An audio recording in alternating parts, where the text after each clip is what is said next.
बोले भुख गया गल मेरा इरादा सी इत्थे बेड़े रुक गए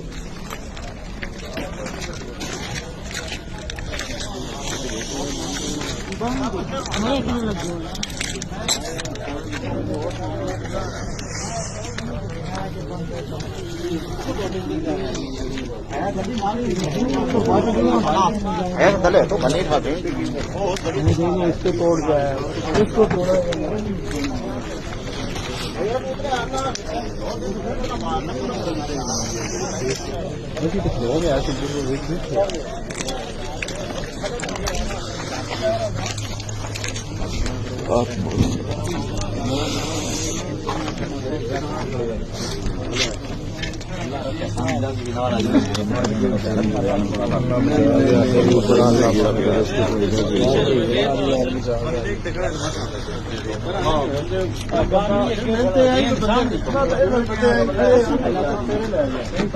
लगता है इसको भी काफी लगी है गाड़ी को। बंदे बच गए सारे, आगे जितनी भी गाड़ी सारी बच गए।